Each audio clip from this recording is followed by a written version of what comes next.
8:32 a.m. If you would check your cell phones and make sure they are turned off, I would appreciate it.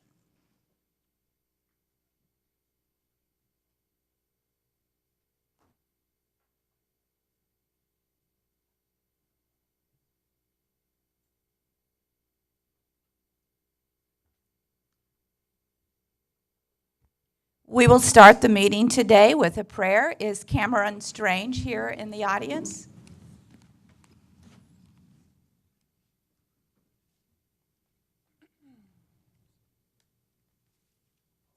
Okay, Michael, if you'll come forward and lead us in prayer, I would appreciate it.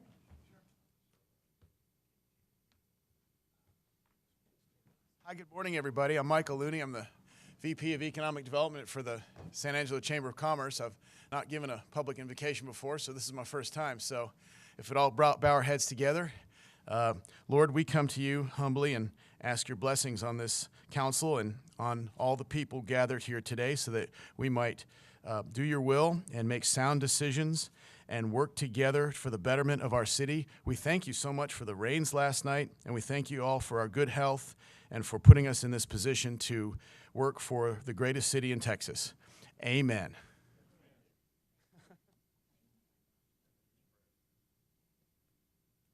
Is Chloe Grinder in the audience, please? Chloe is in 8th grade at Lee Middle School, and she is the daughter of Major Tim Grinder, and we are glad to have them both here today.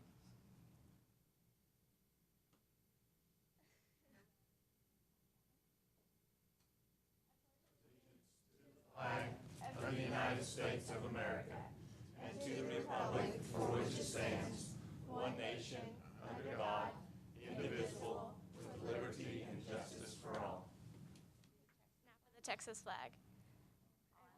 Texas flag, I pledge allegiance to thee, Texas, one state, under God, one and indivisible.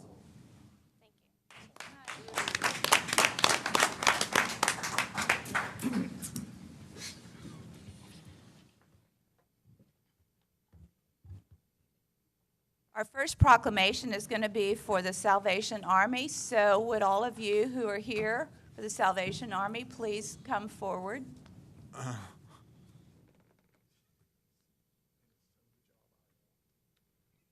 Good morning. Would kill to be in there.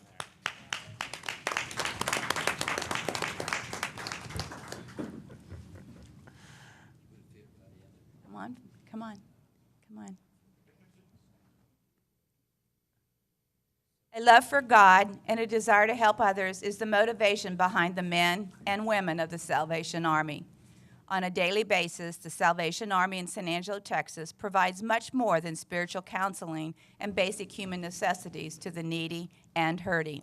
The Salvation Army serves as a symbol of compassion and actively participates in the provision of services to thousands of men, women, and children in San Angelo. The Salvation Army has provided programs and services to the Concho Valley for over 117 years without regard to race, creed, color, gender, or age. Therefore, I, Brenda Gunter, Mayor of the City of San Angelo, Texas, on behalf of the City Council, do hereby proclaim the week of May 14th through May 18th, 2018 as National Salvation Army Week. In witness whereof I have hereunto set my hand and have caused the official seal of the City of San Angelo to be affixed this 15th day of May, 2018. Tim, would you like to come forward and speak, please? And here's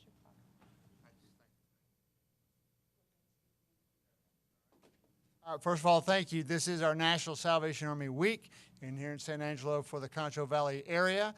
We're going to be doing events every day throughout the week, including from our shelter, as well as our disaster services, and making sure folks are aware of what's going on here year-round. This also serves as my last function. I've been transferred, and so I'm leaving San Angelo, and this is my daughter's last event. She just made the high school cheerleading team, and then we get transferred. So I've been excommunicated as her father right now. But nonetheless, we are proud to be here in San Angelo today to celebrate this with you and the City Council, the Mayor, and everyone else who is here to just celebrate what goes on year-round at the Salvation Army. So thank you for your support as well, too. So, thank you. Come on up here for a photo.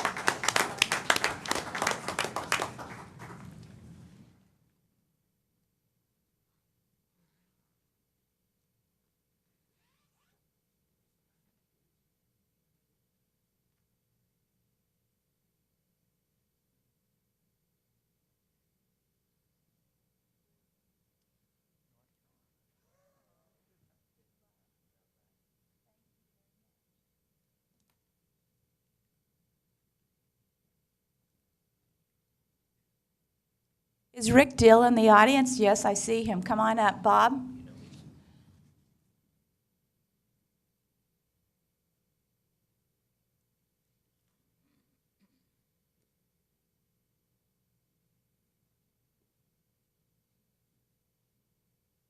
Good to see you again. Yes, you did. A longtime member of the Fort Concho Cavalry, Rick Dill last month won the Hesse Championship Cup at the 2018 Regional Cavalry Competition, which was held at Fort Concho. Rick's score was tops among the 10 finalists in the three-day event, which drew riders from military installations in Kansas, Colorado, and California. The riders competed in combat horsemanship, military horsemanship, jumping, saber, and pistol. Rick has ridden with the Fort Concho Cavalry since 1991. Although he and fellow Fort Concho rider Ron Perry have won many awards in regional and national competitions over the past 8 years, Rick was nonetheless surprised at claiming the championship cup. The Hesse Cup is named after longtime Fort Concho Museum board member and preservationist Barbara Hesse. Dill gave most of the credit for his victory to his horse, Chance. Therefore, I, Brenda Gunter, Mayor of the City of San Angelo, on behalf of the City Council, do hereby recognize and applaud Rick Dill for his achievement and positive determination to make a difference in our community. Congratulations, Rick. Again. Would you like to Just like to say, if you don't believe in miracles, this is what. I just want to thank the city for their support, and more specifically, the fort and Bob Bluehart. He does a fantastic job, and I would encourage each and every one of you, if you've not seen this competition, to come out there next year, because you're not going to see it anyplace else except maybe the Nationals, and that's in Oklahoma, so this is a whole lot closer. So thank you very much.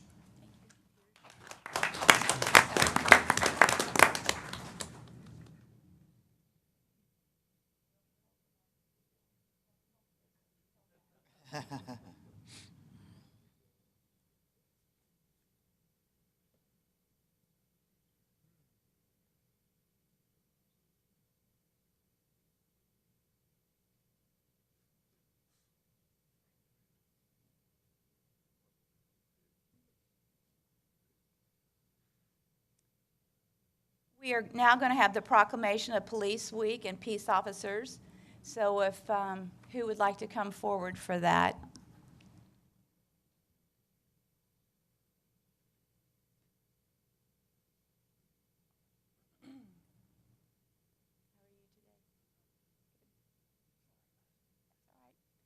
In 1962, President John F. Kennedy signed a proclamation which designated May 15th as Peace Officers Memorial Day and the week in which it falls as Police Week. And this week is dedicated to pay tribute to those officers who have died in the line of duty, and the San Angelo Police Department will have a number of planned events to honor those who have made the ultimate sacrifice. And the members of the law enforcement agencies of San Angelo and Tom Green County unceasingly provide vital public services and play an essential role in safeguarding the rights and freedoms of the citizens of San Angelo and Tom Green County.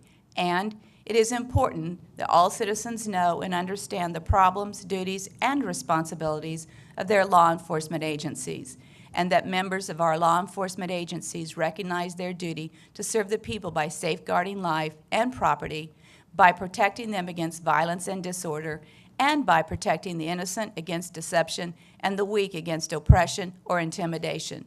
And Now, therefore, I, Brenda Gunter, Mayor of the City of San Angelo, on behalf of the City Council, do hereby proclaim May 13th through May 19th, 2018 as Police Week, and call upon all citizens and organizations of San Angelo to observe this memorial occasion with appropriate ceremonies in which all of our people may join in commemorating law enforcement officers, past and present, who by their faithful and loyal devotion to their responsibilities have rendered a dedicated service to their communities.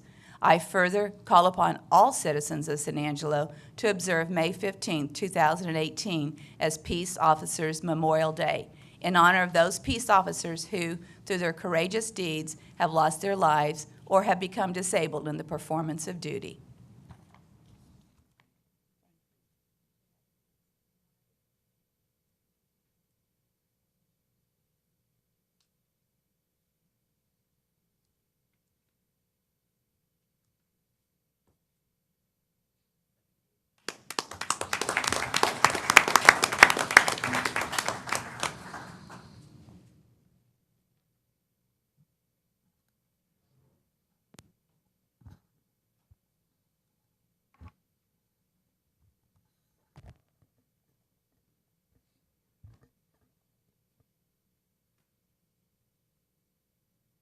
We will now open up the meeting for public comment. Issues or items that are not on the agenda may be raised by the public at this time. Citizens should speak from the podium by stating their name and limit remarks to less than 3 minutes. Council members may request that a discussed item be placed on a future agenda. The council takes public comment on all regular agenda items during the discussion of those items. Do we have anybody in the audience today who would like to make public comment? With no public comment, we will move into the consent agenda. Does anyone on council wish to pull anything from the consent agenda? Tommy? No, ma'am. Tom? Harry? No, ma'am. Lucy? No, ma'am. Lane? Billy? No. With that, do I have a motion to accept the consent agenda? Move to approve. All in favor? Aye. None opposed, passes 7-0.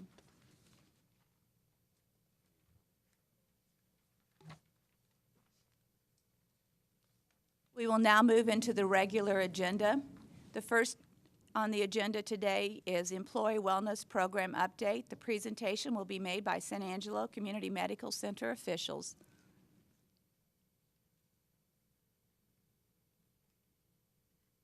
Good morning. Good morning. My name is Janet Charlesworth, and I'm from San Angelo Community Medical Center, and I'm here to present the wellness report for the City of San Angelo employees. The wellness program that we implement with the employees consists of several components. This includes a health risk assessment, annual biometric screenings, and not mentioned on here, also we do annual lab screenings, which include the complete lipid profile and a diabetes screen, flu shots, our WOW Points program, which is an incentive program for employees to engage in healthy lifestyles, our monthly wellness challenges and programs to keep employees motivated, incentive prizes for those that win the challenges, discounted health club memberships for all city employees, and we also have an employee wellness committee that consists of 12 employees from different departments, and we meet on a monthly basis to make sure that our wellness program is meeting the needs of the employees.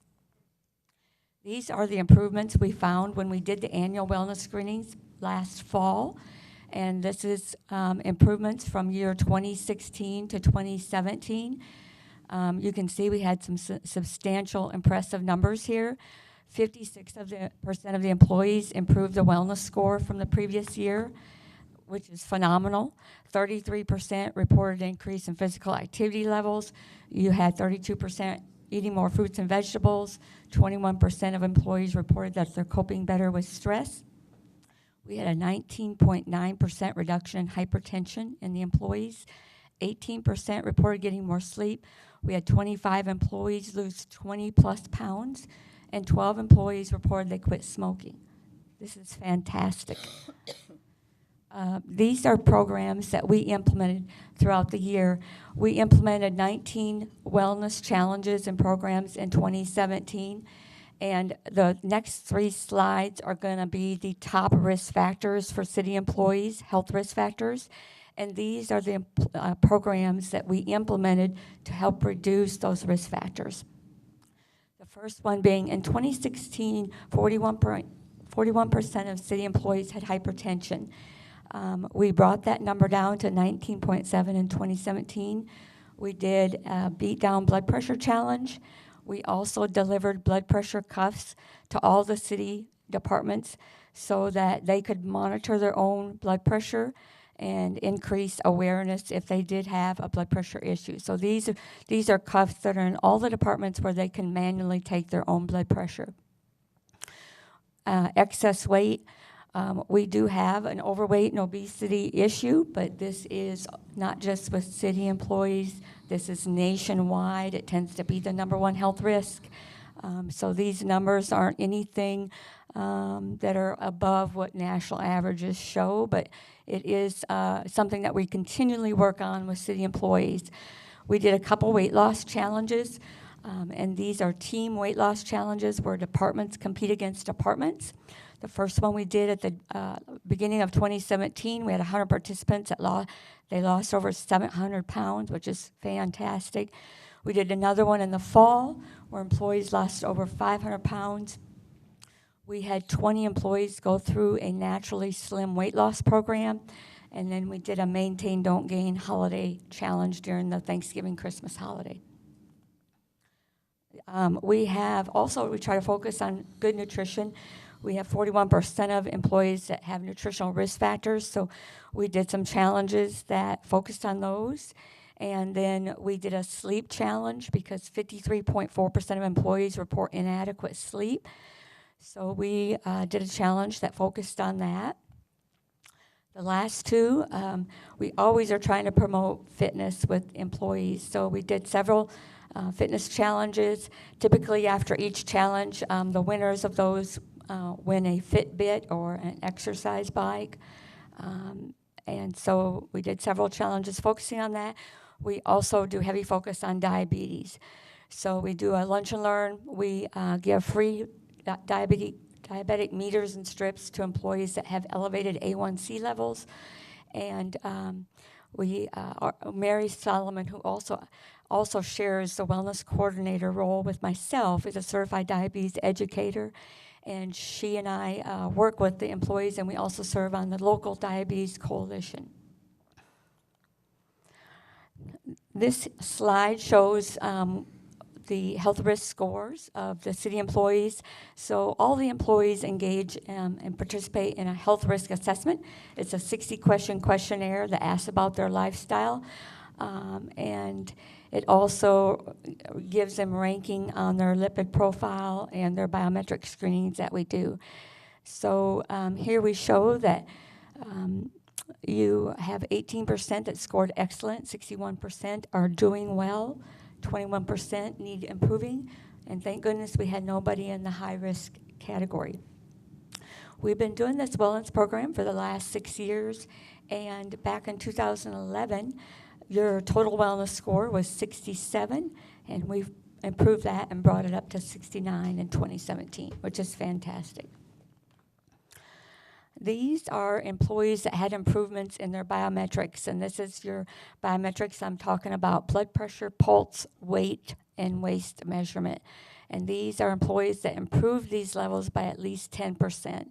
So you'll look at some lipid values here that showed phenomenal improvement in your city employees. These are fantastic results. Our biggest improvement we noticed with the city employees this past year was improvement in blood pressure. This slide shows that health risk and financial impact.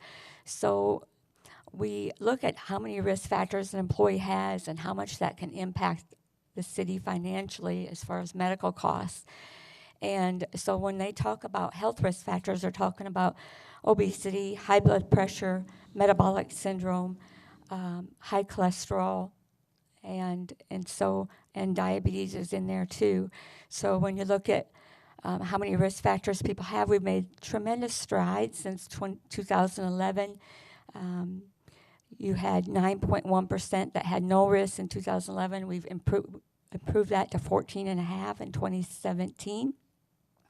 And you show all the way down, you show improvement comparing 2011 to 2017. These are fantastic results. These are the top risk factors, health risks for city employees. And then this also shows what the national norm is. This slide also shows the improvement made since 2011, since the wellness program was implemented.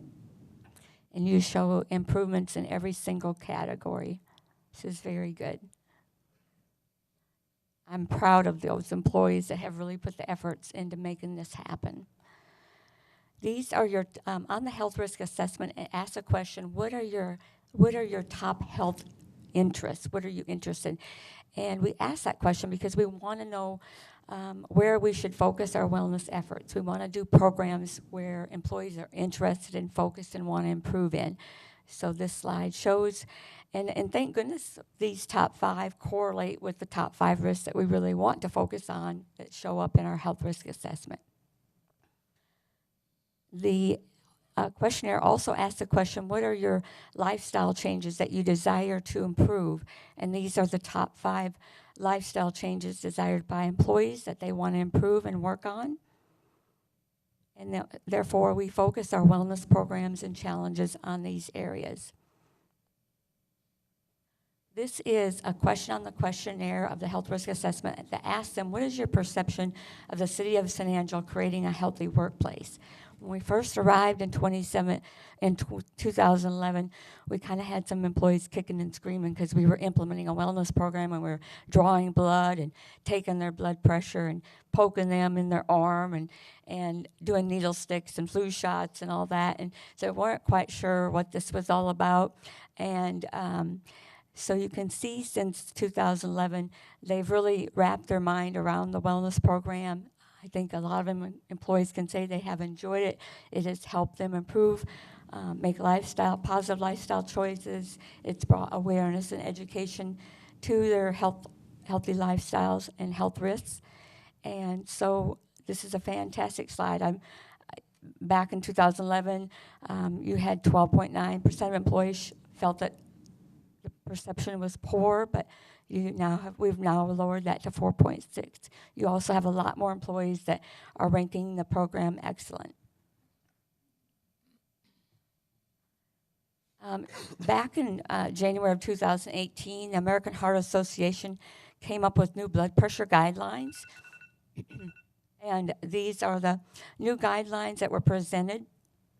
And so if we were to take 2017's wellness screenings and run those numbers now with the new guidelines, instead of 19.7% of employees having elevated blood pressure or hypertension, you would now have 66.2% of employees with these new guidelines. So we will continue to do heavy focus on blood pressure. Another reason we do a lot of focus on weight loss programs is because typically if we can get 10% of their weight off, you can really lower their blood pressure. So we will continue to do efforts in those areas as well. Part of our wellness program is we do a WOW program. It's called Working on Wellness. We started this program back in 2014 to encourage employees to participate in the wellness program and to give them incentive for doing it. We also reward the employees that have the healthy lifestyles, that do well, that have great lab results, that have normal blood pressure, normal lipids. They get rewarded. So they earn points by participating and having normal ranges in their biometrics and labs. So they get an extra vacation day if they get 400 points. They get 2 extra vacation days if they get 700 points. This slide shows how those points are earned. So if they achieve normal biometric and lipid values, they get points for each value. If they participate in a 12-week walking program, they get points for that. Losing 5 to 10% of their weight earns them points. If they participate in any activities, sponsored races such 5K, 10K, triathlons, marathons, all of those earn them points. If they go to the gym 12 times per month, they get points for that. And if they do their preventive wellness screenings, such as mammograms, colonoscopies, pap smears, they get points for doing those. They also get points for doing online Dear Oaks sessions. Dear Oaks is your EAP program, and they have online webinars on many health-related topics. So if they participate in those, they get points.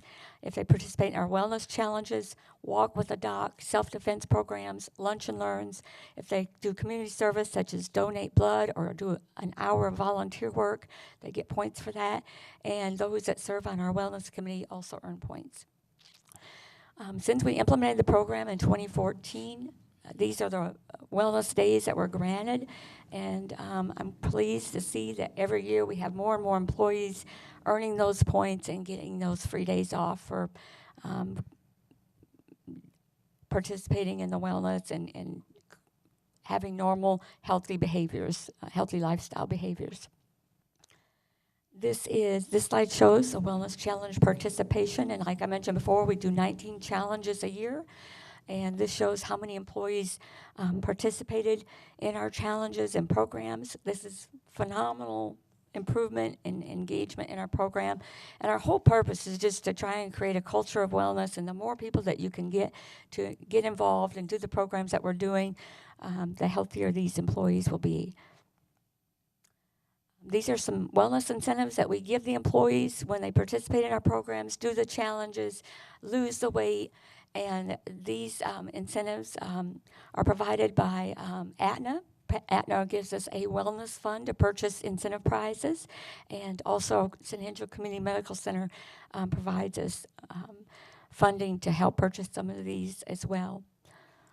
Top prizes that most people like to get are your Fitbits, your bicycles, health club memberships, and of course they love movie tickets. I just want to thank you for giving us the opportunity to implement a wellness program with your employees and try to create a culture of wellness. They are a phenomenal group to work with. Mary Solomon and I have truly, sincerely enjoyed working with them and getting to know your employees, and we thank you for giving us the opportunity and applaud your efforts for supporting the program. Do I have any questions or comments concerning the presentation? Thank you very much. Thank you.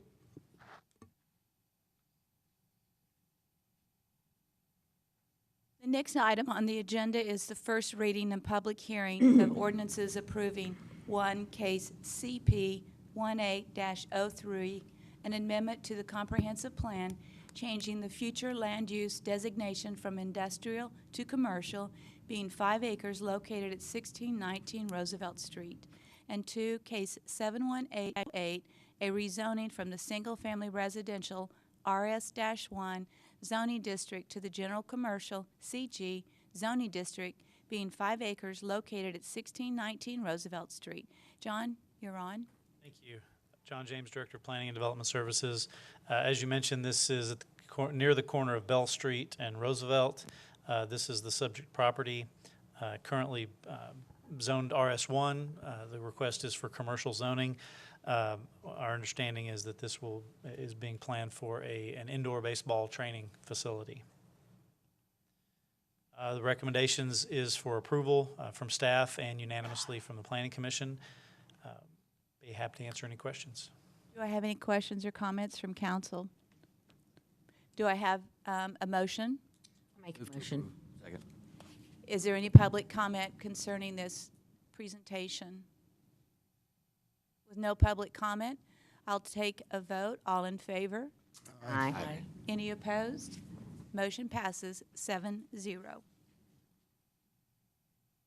C, public hearing and first reading of an ordinance for case Z18-09 for a rezoning from the general commercial, heavy commercial CG/CH zoning district to the single-family residential RS1 zoning district, being 3.03 acres, located at 401, 405, and 409 West 34th Street. John. Thank you. As you said, this is a rezoning from commercial to single family, and this actually shows better, I think, on the next slide. You can see this entire area is planned for neighborhood in our comprehensive plan, but at some point in the past, And this wasn't uncommon years ago to take a strip that the city thought might become commercial and just zone a strip from this street 100 feet back or 200 feet back. And so that's what happened here, and it cut through, you can see these residential lots. So right now, these 3 lots are effectively residential. There have been homes on them in the past. 2 of them, you can see, still have homes on them. And so this rezoning would take those back to residential zoning. This currently vacant lot here, they've come in to construct a home on the property, and given the commercial zoning, that wouldn't be allowed. That's what prompted this. And so the applicant is actually requesting rezoning of those 2 properties that they own. That would leave this little triangular sliver that we have added into the zoning to clean that up for that property as well. This does come with a recommendation from staff for approval, and again, unanimously from the Planning Commission. No opposition from the surrounding properties. I'd be happy to answer any questions. Do I have any questions or comments from council? With none, do I have a motion? Make a motion to approve. A second? Do I have any public comment regarding this zoning change? With no public comment, we'll take a vote. All in favor, say aye. Aye. Any opposed? Motion passes. D is consider approving a funding plan for the North Concho Riverbank Stabilization Project and directing staff to coordinate related matters on the first section, Phase 2 of the project, Johnson Dam to the railroad crossing, including authorizing staff to negotiate an agreement with the Upper Colorado River Authority to apply for grants, obtain permits, and oversee the implementation of the project, and to enter an agreement with Kenny Frank Architects under IDIQ PUR-03-14 to finalize design for the work of the first section of Phase 2 as identified in the funding plan. Carl? Good morning. Morning. We'd like to talk about continuing the work to protect the banks of the Concho River, continuing on the work that was done and finished in 2013. We do seek your direction regarding this matter and approval of an associated funding plan. So first, just briefly, I want to show you what has been done to protect the riverbanks, what has yet to be done to protect the riverbanks on our properties through the city. Look a little bit at the conditions that exist now and the proposed work we want to do, and then briefly discuss the funding plan. So what has been done to date that finished in 2013 is this section basically from Johnson Dam to First Street by the high school. A good portion of this section had been done associated with Celebration Bridge, the construction of that, the dredging and bank stabilization. So much of the work that we did was along this stretch, as you know. Just a quick example of what we did. There was images taken before and after bank stabilization. As you can see, we had serious erosion along the banks, and we've come back and protected those with riprap and stacked stone in some locations. In some sections, we sloped the banks at about a 30-degree angle to prevent erosion. When we talked about the half-cent sales tax projects associated with river work, we separated those in the past by 3 phases. The first phase is the one we completed in 2013. Phase 2 I'll talk about here in a second, but Phase 3 was basically from First Street to the end of Kirby Park in the north. A good portion of this section of this river has been stabilized already with stone walls back in the 1970s. And as you can see, a good portion of the river is pretty much creek-like in some sections, although it does get stormwater running through it. That section also has a good portion where we have property, a good portion of this property, and along the river here that we could build a trail and connect it to Kirby Park sometime in the future, but that is in the future. Phase 2 is what we'd like to concentrate on now. This section below Johnson Dam, working east to Bell Street, and as possible, working back up the South Concho River towards the dam.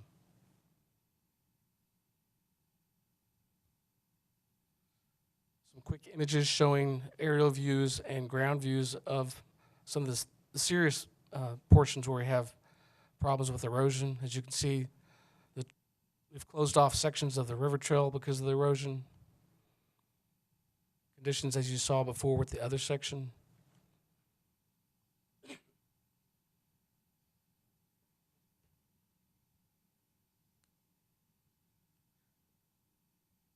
And some serious erosion across from the Red Lion Inn. And all this, these images are basically from Concho Avenue, where it crosses the river, to about the convention center. So we don't have a big pot of money for half-cent sales tax to do some of the continued work that we'd like to do in this section. So we're trying to figure out how we can gather enough revenue to start addressing it.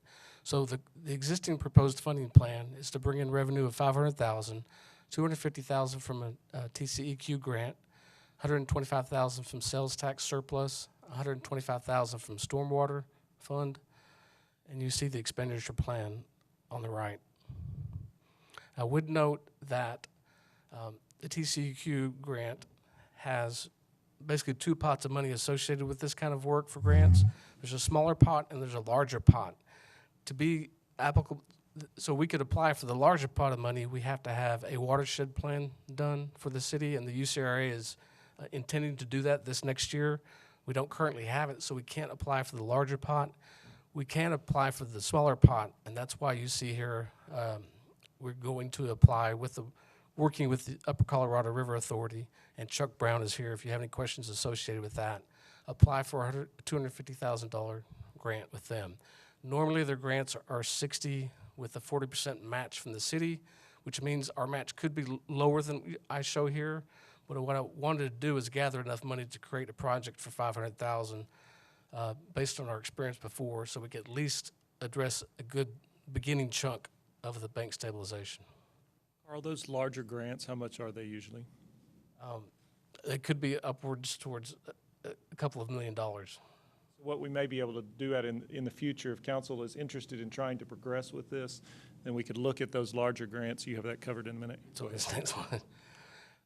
so what we're asking for council to do is endorse this funding plan, authorize us to work with the UCRA to apply for the grant and oversee the implementation of the project, which would require agreement of some sort that we would bring back to council for consideration, and authorize staff to work with Kenny Frankie Architects to finalize the design through IDIQ, and then direct staff to work towards a plan, as Rick was mentioning, to begin looking forward what other sections we could address to stabilize the banks and what could fund that. My first question is, based off of that $500,000, how much are we able to do in terms of territory? Because I would assume $500,000 doesn't cover a very big area based off of what we saw in terms of a great need for stabilization. And then my second question is, does the Kenny Frank people, are they landscape architects? They are not landscape architects, but they do have experience. They are the ones, they were the design firm that we worked with on the Past River project, so they have direct experience with stabilizing banks. And they know who to hire other civil engineering firms to make sure their plans are engineering sound. As far as how much this could cover, we're going to start below Johnson Dam, and it will go as far as the $500,000 can take us. I'm not real confident we could get to the railroad trestle that's over here by the convention center, but I'm hoping that we can at least address that section from Johnson Dam up to that section that's behind the funeral home. Because I know when we did the tour, there's some real big issues. I mean, I'm somewhat concerned about what we saw, and concerned that $500,000 isn't going to get us very far. And based off of what we saw, if we don't have a plan in place within the next 12 months, we're going to have some serious problems. And I would add to the mayor's, I agree. And that is one of the reasons, this particular time, that's all the grant money we can apply for. We could certainly put together a larger project, but hoping to, like you said, look toward the future and get the watershed plan in place, and then apply for other grants to leverage those whether it's stormwater dollars or whatever to go with it. The other thing the mayor brought out, which is very true, and that's why I hesitate to say how far we'll get, is there are some large trees that you saw along that area. Some of the trees are in the river and fallen over, and there's no way to save those. Typically what's happened in the past on our bank stabilization is they sloped it off so that they could put that riprap on. Where those big trees are, if we slope it off, you're going to lose those trees. If we want to retain those trees, the only way to do that is like we did on some of the other projects. You can kind of see those retaining walls that are built out around the trees.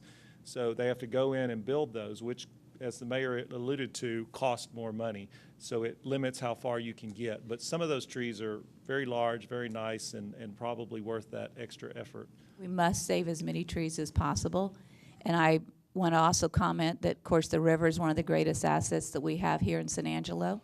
We've got to be very protective of it. It's a jewel, and we need to make sure we have some priorities relative to protecting this and get a game plan together to save all this. Chuck, what time frame will it take us to get this report that's required?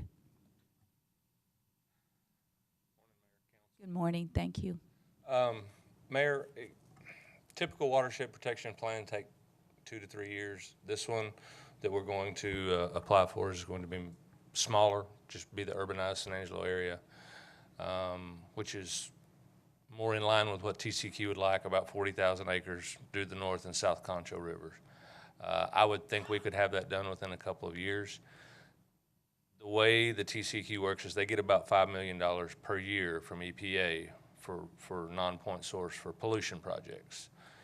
Approved watershed protection plans are in that $4 million pot, and non-approved plans are in the $1 million pot. So really we're only getting to potential grant funding for that $1 million. So there's a lot more people looking for that. If we get it, great. If we don't, we're gonna follow right behind with that watershed protection plan and be in that bigger pot to where in the future years we are able to hopefully do bigger projects to finish the river at a quicker pace. I know 500,000 is not much, but it's going to help. Like Rick had stated, there's some really serious issues along the river right now with some of the undercut, some of the trees and stuff like that. And that hadn't happened overnight. That's been over a period of years as the river's changed.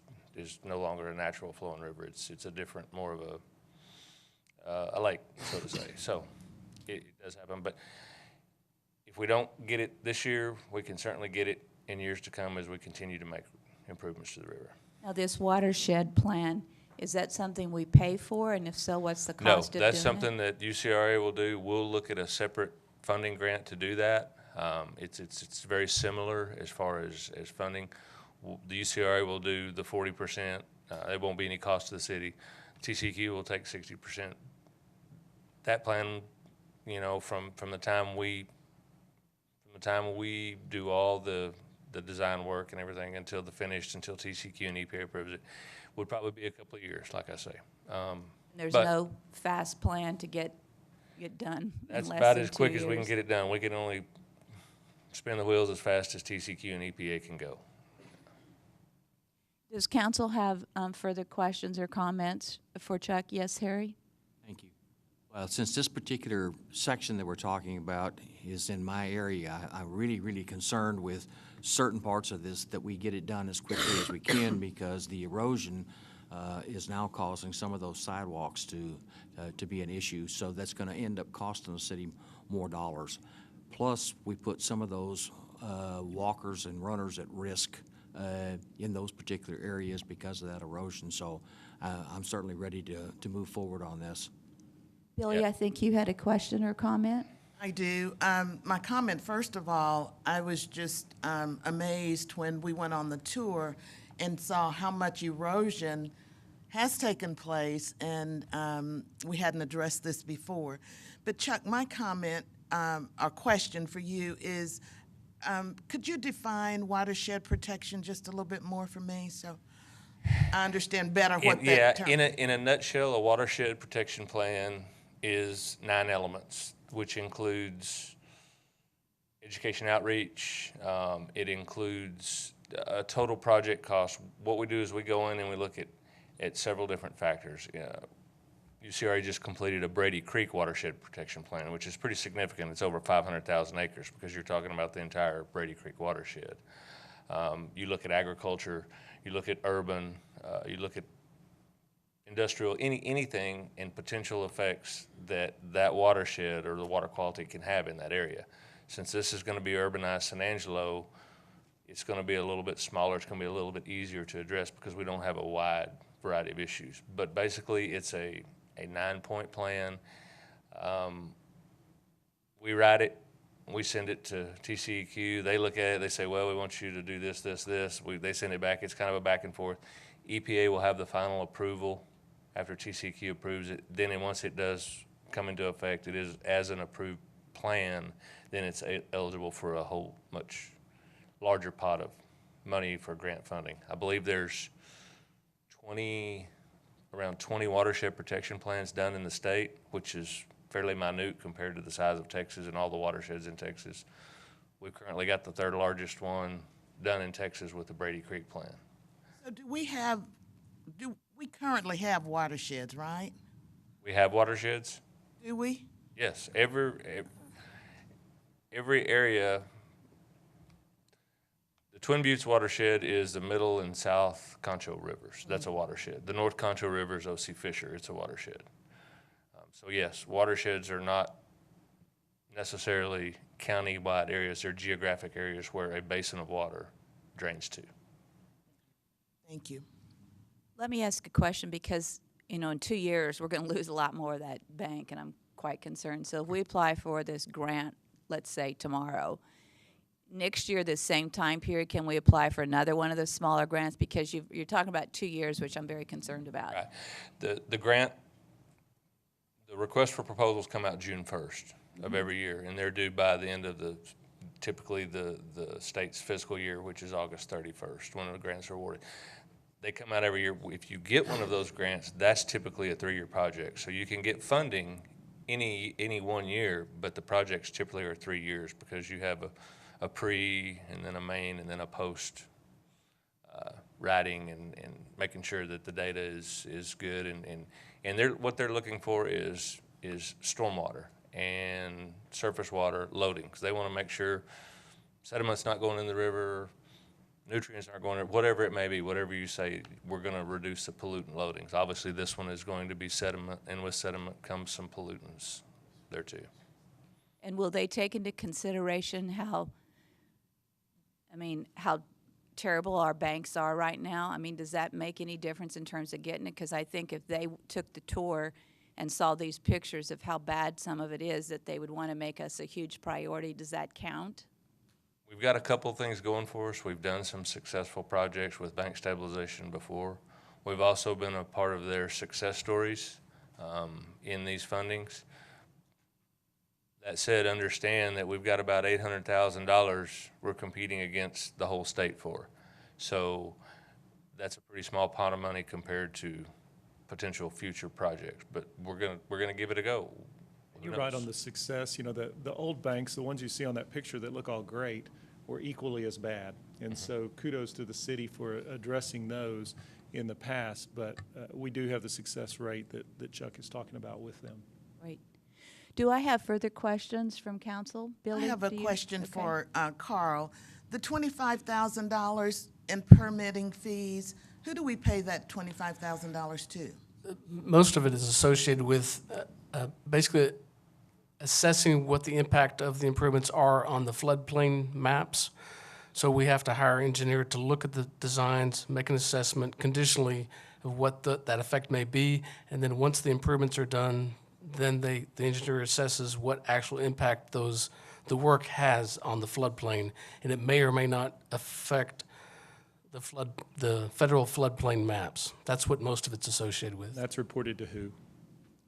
Who do you report that to? It's not the city. FEMA.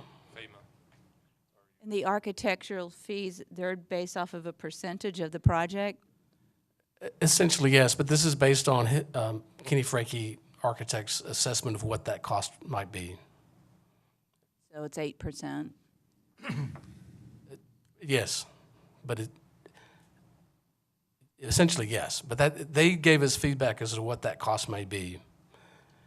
And so that's why we're using that figure. One thing I will note in this particular first project, and some of you who looked at it understand that, while we would start at Johnson Dam and move east, there are some hot spots along that way that have to be addressed in this first phase, just to at least initially stabilize them. So we will look at that in this first phase. So as the mayor talked about, you may not get as far as you think you may get because you have to go address things like that just to stop the erosion temporarily while we get there. Right. Or if, like Mike mentioned, if there's a large tree that we specifically want to save, is there a way to go ahead and build that retainer and secure it on the banks to where you can get that taken care of? Council, yes, Tom? I've got a question. Go back to your funding slide here, Carl. What funding? Talks about the money. So, and I don't know who to actually ask this to, but does the progression of this project actually hinge on getting this grant? Like, if we don't get this grant, are we to stop? Currently, there are no dollars allocated to do this. So in looking at it and trying to bring something forward, this grant was an opportunity to bring that forward and the condition. If we don't get the grant, then you still could allocate surplus sales tax and you could still allocate stormwater. But those are the only funding sources that we have currently identified. So you could move forward, just at not as big a pace unless we get other funding sources we want to put toward this project. So gathering what I hear on council, I think our goal is, let's not drag our feet on this thing, let's go. So be specific on what you're asking us for. If we get the grant, let's say we progress and we don't get the grant, can it come back later and reimburse us for funds that we spend? No? When will the grant announcement be made? Typically, the request for the proposals is going to start June 1st. It'll be due the end of July, so we would assume by the end of the state's fiscal year, the end of August, 1st of September timeframe, we would know if we were awarded or not. What I would suggest, based on what Councilman Thompson is saying, is that if this is a priority for council, then as Mike and Tina look at the budgets coming up, then we try to build in funds to those budgets reoccurring each year. So you start putting that in there. You can decide at that point, if we don't get grants, if you want to move forward with spending those dollars, or if those dollars are there and we know those are there, we can go ahead and try and leverage those for additional grant dollars wherever they come up. But they could work that into the budget if it's a priority. And thank you, Rick. My emphasis here is we're going to have to spend these dollars sooner or later. And by far, these dollars are cheaper now than they will be 3, 4, 7 years down the road. So I didn't know, but what I gathered from the mayor is we don't want to hold anything up based on that grant. So that was all my comment. Thank you. Well, I would ask that the finance department look at all areas of the budget and find where we might find some other money, because if you take a look at the big picture, this is a huge priority. That river is a major asset. We can't keep losing it. So I would even recommend that the finance department look at all areas of the budget and find funds to get a strong plan put together, whatever that means. And only Daniel and his finance people and Michael can do that. So I'm not, asking you to do the impossible, but I do say, look wherever you can. This is a huge priority. Yeah, Daniel. We can do that, Mayor. That basically what we need is that direction, because we do have a lot of competing projects, but like, as you mentioned a while ago, this one's a major one for us as far as the river, so absolutely we'll get together and see where we can pull those monies. Okay, Lane, did you want to make a comment? Slides. Lane, would you like to make a comment? Yeah. Number slides, yeah. So I can get my understanding correct, for the grand picture, we are applying for a $250,000 TCEQ grant this year. Get everything in the works. We can reapply for it again and get another $250,000 next year. And this time period, the watershed plan is going in, and then we can apply for that bigger pot of money. So it's just a bunch of money that we can start applying for, get it rolling in, and have it on. That's correct. Okay. That's our intent, if you so direct us. All right, so do I have a motion from council? And I think we need to be guided just a little bit in terms of what we need the motion to be, because obviously we're talking about the presentation as presented and approving you to apply for the TCE grant, but we're also saying to you, look for other resources to help supplement this plan. So could you guys give me direction in terms of what council should make a motion on? I think the motion only has to be related to this, but direction from council for finance staff to look forward has already been, that's already part of it, and I'll include that in the minutes. Okay, Billy, would you like to make a motion? So move. Oh, she hasn't made the motion yet. Well, Harry just made it. I'll second it. Okay. My district, I want to get it done. Okay, so the motion is to, as proposed, council is making a motion to approve the funding request as presented and to look for future opportunities for funds to make this a priority. Is there a second? And I think Harry seconded, so do I have public comment? With no public comment, we will take a vote. All in favor, say aye. Aye. Any opposed? Motion passes 7-0.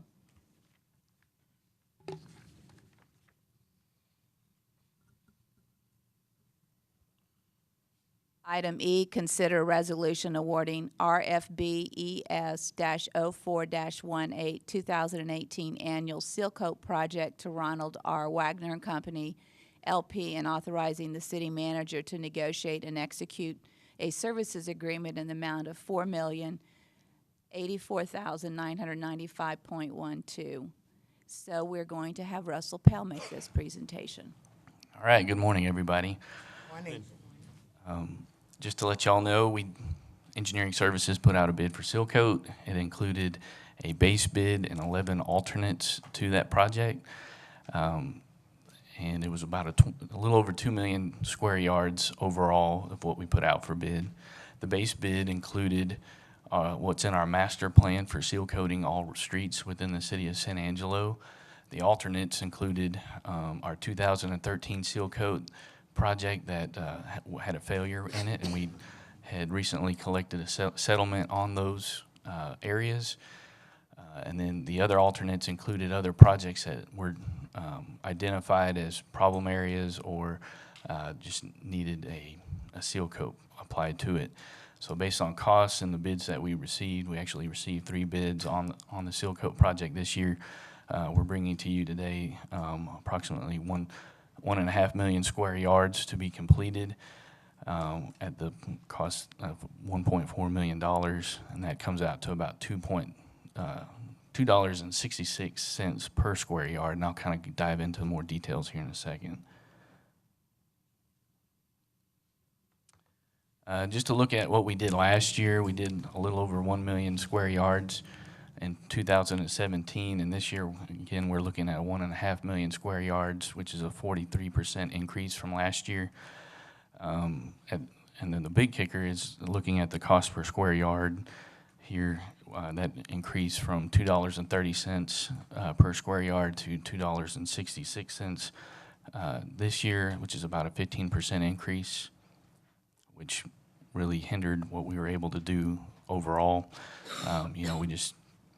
We weren't anticipating that price jump, but that really came large part due to the cost of oil, or the rising cost of oil.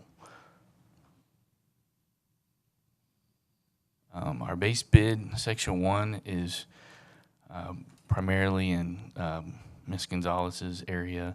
It's the Paul Ann area. It's kind of hard to see here, and I apologize for that, but this is Highway 67. This is the Paul Ann subdivision. Bell Street's over here on the west side. Section 2 of the base bid lies in Mr. Hebert and Mr. Thomas's districts. There again, I apologize, this is kind of hard to see, but there's a lot of streets that we're doing here, but we're kind of in the Houston Elementary School, which is, I believe, right here in this area. US Highway 87 comes through here, and this is the Red Arroyo meandering through here.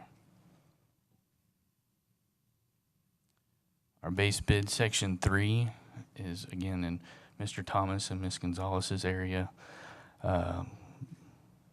Just to kind of give you some reference, Bel Air Elementary is in this area here. Here's Bell Street, and the Concho River, goes through here. Bell Street Bridge, or Bell Street Dam, is here. Add alternate A1 is part of the 2013 seal coat project that had the failures in it. Again, it's in Mr. Thomas's district. It's kind of in the Lakeview area, no, I'm sorry, that's a misprint. That's East Concho. But anyway, here's the Concho River. Concho River's here. Fort Concho Elementary School is down in this area. At alternate 3 was in Mr. Carter and Ms. DeWitt's. When you say alternates, does that mean, what's an alternate? Does it mean we don't have the money right now, or if we have the money, we'll do it? These What are does it all mean? projects these are all areas that we're going to be doing. The alternates are, so we had our base bid that was part of our master plan. That's what we're going to actually, that's what we need to do per year. So these alternates were alternates that weren't included in the base bid in our master plan. So these were extra areas that we found funds for to be able to do. But like I said, the bids came in a little bit higher than what we had anticipated. So we had to, the alternates are just ones that we can more or less pick and choose from. So all of these alternates are not in that? No, all of these alternates that I'm showing you right now are the ones that we are going to be doing and are part of the $4.1 million. So they are in that $4 million package? That's correct. Okay.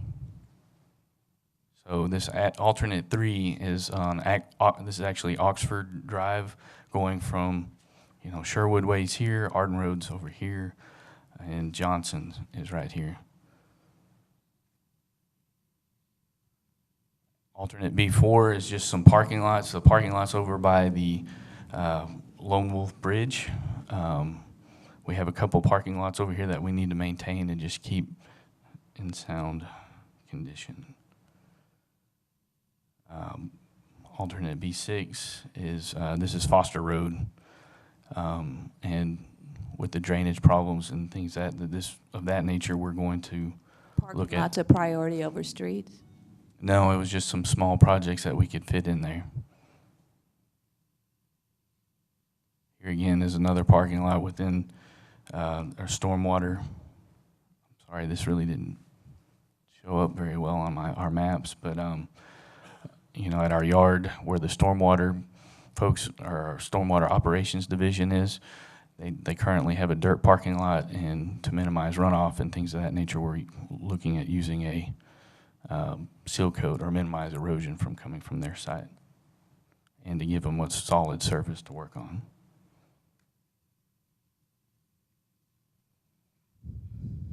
All right, there again, just to reiterate, what I just showed you is what we're proposing to award to Ronald Wagner.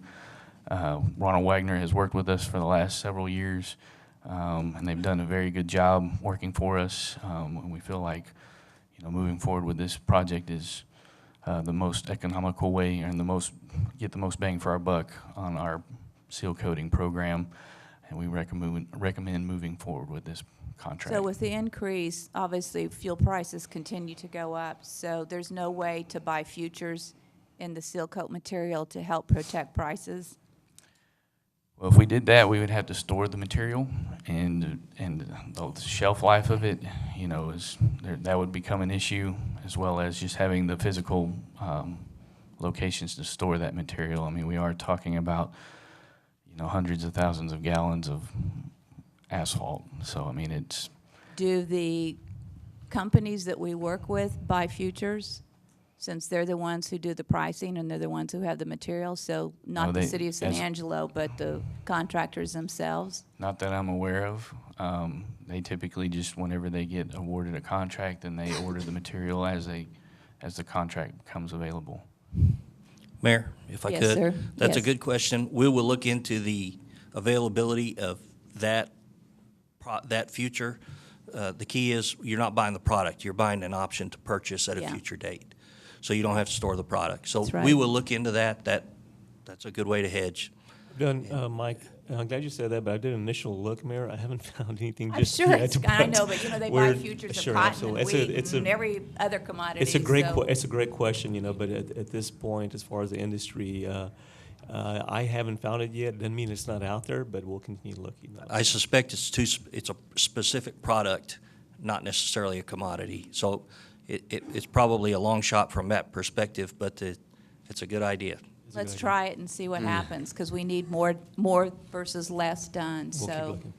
it'd be great. Warehouse. Yes, Lucy, please. Russell, I just wanted to ask you again, when does this get started? It's largely dependent upon the availability of the contractor, like every year. But we're looking at the August timeframe, or the 1st of August is when he's kind of got us roughly scheduled. What does his contract say? If we've awarded it to him, what's the contract? Contract says once he starts construction, he has 90 days, and we typically want it done before the end of August. So that's So we don't put a start date on the contract? no, ma'am. Or, well, we put a start date based on the notice to proceed, so. And so that from the typically notice happens- to proceed on the contract, he has 90 days from that notice to proceed to get the project done. I believe that's correct. Is that, Teresa, do you remember the time frame on there? All right. That's typically what we put on there. It's based on a notice to proceed. You know, we need to, one, we need to get the contract awarded. We need to get the contract signed. We need to make sure all submittals as far as materials that he's going to be using, means and methods, we're going to be looking at those things. And then once we get all that approved, then we issue a notice to proceed. And then he typically has 90 days from that period to have to get the contract completed. Lane, did you have a comment? Go back to the Foster Road. I'm looking at Tommy now. Yeah, sorry. I know I've called Shane a couple times to fill the potholes on that I'm road. just worried about Chick-fil-A. Recently. It's running your truck when you get into Chick-fil-A. I'm pretty sure we're going to hear some backlash if this is going into Butler, is that correct? That's Or is correct. this And the so main this side? wouldn't actually be completed until we do any kind of improvements to Foster Road there. So The 1.2 million that we're looking at, those improvements or the improvements of? Just trying to do a temporary solution to help mitigate the drainage problems that we have here where at the low water crossing. We already have a plan for the low water crossing. Right, we do have a plan for it. It's just getting it in. We're going to have that done very soon. Yes, ma'am. We've been Like working on that for a while. soon. Right, and this would be the kind of the final surface of that But solution. are we going to be putting materials on top that's going to be costing that we could put towards the actual project and save us in the long run? We don't have a large or we don't have the funds for the actual permanent solution. So this is in an effort to address the temporary needs. But The what actual surface needs. Well, but Right. what we have is a low water crossing fix, and we've got the final documents that we need for that. So the low water crossing will be fixed. Now, it won't change the issue as it relates to Dr. Engel's issue. Igler. We don't have that, but we do have the low water crossing fix almost done. Which would entail ripping up part of the road. And That's correct. This would be a larger project than the actual Silco project. So if we could hold off on actually seal coating it and putting We those may have to do funds- that. I don't know. We need to make sure we're doing the Well, correct thing. But this was an opportunity to include this with this project and get this done, and that's what we have here. I'd like to number later on. I don't know. You can't really calculate it right now, but the square yardage of Foster Road times 2.66. Right, To see how much that would I've be. got You it can cost- get that to me later. Yeah, I've got it on another spreadsheet somewhere else. But Tommy, would you rather see Yes. those funds go? Yes, y'all are ahead of me, but Okay. thank you. Tom, it's your area. Would you please speak? Yeah, it actually No, everybody's already done a good Okay. job for me. Well, we made a mistake. Would you like to speak first? It's your area. No, I am with Lane. I'm glad you said that, because that's where I was headed to. No, if possible. Sure, I actually have the dollars right here in front of me. It's so we're actually with this, the way we bid this project is we're actually doing what we call a 2-course with this proposed solution on top of the base, because it would just be going directly on top of raw base material. So that comes out to about $55,000 just for the seal coating of this section of road. So it's not much. No. Not much, but we can. Okay, Tom. Yes, 5,000 Harry? off.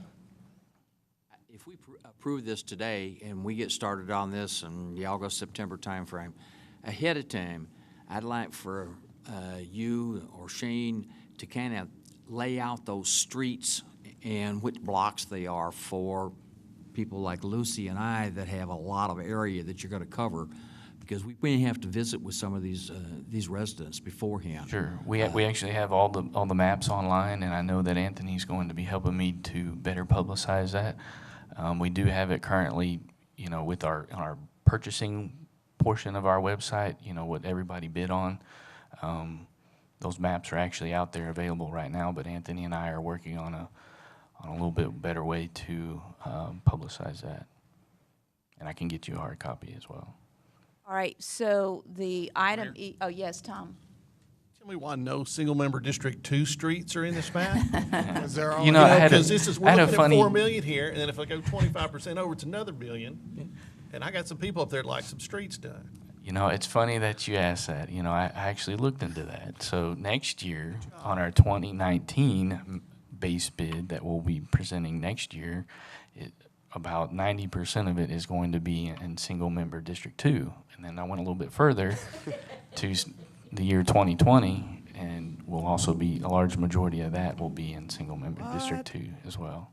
Well, and thank you for that. I need people to hear that. But Shane Kelton's also done a good job of coaching me on a lot of those streets used to be just caliche streets, and we just put it, they're not eligible for seal codes. So I thank you for what you've done, and I appreciate that comment there. 2019 is just months away.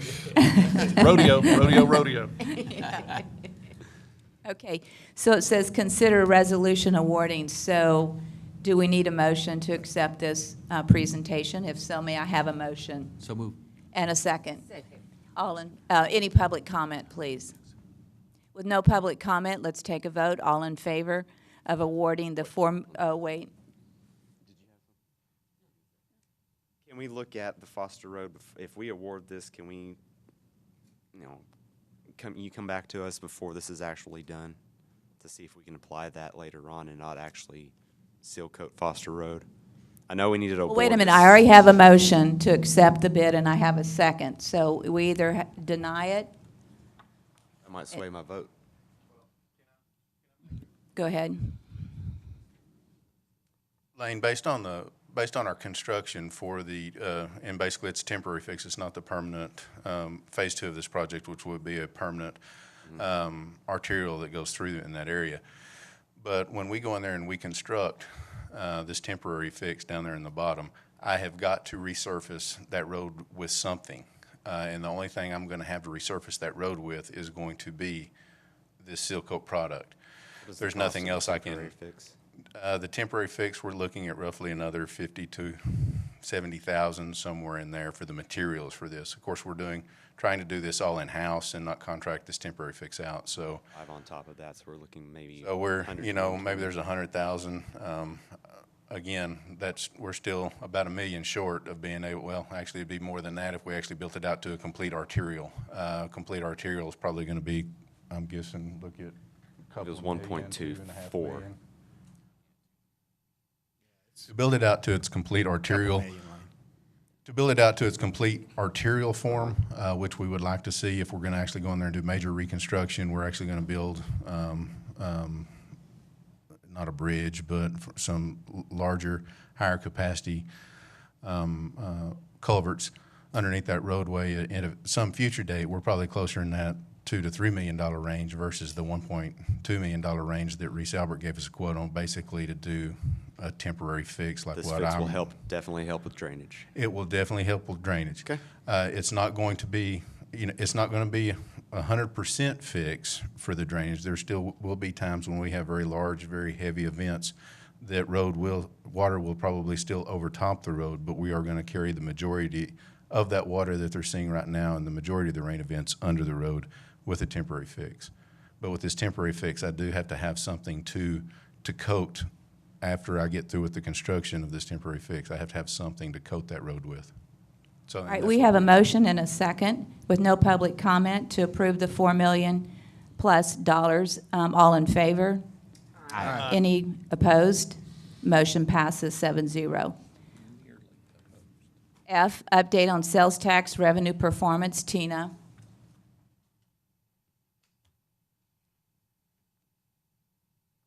Good morning, Mayor, City Council, Mr. Valenzuela. I'm Tina Deersky, the Director of Finance, and I'm here with good news today. Our sales tax is up this month, 10.45% for the month of May compared with the same month in last year. Our collections were about $125,000 over our original budget for sales tax for that month, and we are over budget year-to-date for revenue of just over $1 million. If we projected flat through the end of the year, we would be over budget for revenue by about $1,048,000. Certainly, the increases are coming down from the highs that we saw months Yes, earlier. ma'am. This does represent our 12th month in a row that we've seen increases, and so I do believe we're probably going to start leveling out after that 1 year cycles through. So, agreed. And then, of course, we have your graph that shows by industry where sales tax is up and by how much. Still the highest month of the fiscal year, though. 1.7. Yes, sir. Highest of any month so far this year. That's all I have. Any questions? Questions or concerns? comments from council? Thank you, Tina. Yes, ma'am. Thank you. Item G, consider 3 appointments to the San Angelo Performing Arts Coalition SAPAC Facility Maintenance Improvement Fund. And Brian, you're going to make that presentation? Yes. As part of the First Amendment to the SAPAC agreement, it's now time to create that board. They're going to determine how the $2 collected per ticket should be spent. The board should be made up of 3 council appointees and 3 SAPAC board officers, and they'll be making annual reports to the City Council. Staff recommends the appointment of single-member District 3 councilperson Harry Thomas, Mayor Brenda Gunter, and City Manager Designee Rick Weiss. Okay, with that, may I have a motion to accept staff's recommendation for the San Angelo Performing Arts Coalition Board? I'll move. A second? Second. All in favor, say aye. Aye.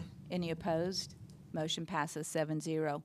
We will now go into closed session, the executive session of the provision of Government Code Title V, Open Government Ethics, Subtitle A, Open Government, Chapter 551, Open Meetings, Subchapter D, exceptions to requirement that meetings be open under the following sections. Do I read those?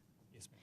A, Section 551.072, deliberations about real property in Angelo Heights, Leon Heights, and Miles Addition.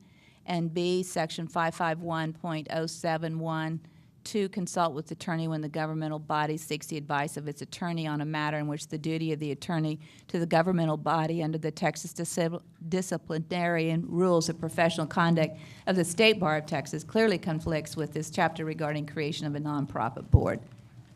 And we will probably be out for 30 minutes. Back to order. There is no announcements to be made following the the closed session. So we will start with item A, follow-up and administrative issues. A is consider items discussed in executive session. As I just said, there were no actions taken. And B, consider approving various board nominations. Public Art Commission, Ryan, I'm sure I'm going to mess up this last name. Dalglish. Okay, SMD 2, art teacher to first term ending April 2020. Do I have a motion for that? So moved. In a second. Any public comment? If there's no public comment, we'll take a vote. All in favor, say aye. Aye. None opposed. All right, announcements and consideration of future agenda items. Are there any from council? None from council? Then I ask Mayor, for a motion. Mayor, Yes. I just wanted to mention, as the results of the local election that we found out yesterday, I just wanted to make a note in public announcement that local elections matter. No matter which side you fell on that issue, it was a 2-vote difference. If one person would have changed their vote, it would have been a tied election. That is something unlike anything we've seen before, but I think it's the direction that our nation as a whole is going, and so we're starting to see that in local elections as well. So I just wanted to make a point that local elections matter, and even though we don't have one this year, that gives us the perfect illustration to drive the vote next year. Less than 10% voted. That's It was 11% total when they got everything counted, but it was only 7% of the population. So, but it's 11% of registered voters, which again illustrates how few make the determination of how many, you know. Thank you for that. Move we adjourn, Mayor. And a second? Oh, wait a minute. Oh. Hello. Hello. Mr. Valenzuela, Mayor, and council members. My name is Kimberly Hawley. I'm the budget coordinator. And as part of the follow-up and administrative items, I just wanted to discuss the opportunity of hosting some budget workshops for our fiscal year 19 preparation. The past year, for preparation of fiscal year 18, our current fiscal year, we held 2 workshops in August. We did it the off weeks of council meetings. In the first meeting, we discussed those enterprise funds, and on the second meeting, we discussed the general fund. Pushing the general fund back to the second meeting allows our department to get the property tax valuations in a little bit more, check them, double check them, run the numbers. So I just wanted to discuss that opportunity with y'all, if that's something you would be interested in, again, doing this year. Would you give us those dates that you're talking about as options? Yes, ma'am. I'm sorry. We have council meetings on the 7th and the 21st. So we recommend having budget workshops on August 14th and August 28th. Does anyone on council have a problem with those 2 dates? With no one's opposing those 2 dates, so for right now, we'll put down the 14th and the 28th as budget workshop dates. Awesome. Thank y'all so much. Thank you. Okay, so with that, Now we'll we- take the same emotion. Now I move we adjourn. Okay, and there was a second, and then I there's a second. vote. All in favor? Aye. Any opposed? The meeting is officially adjourned at 10:30 a.m.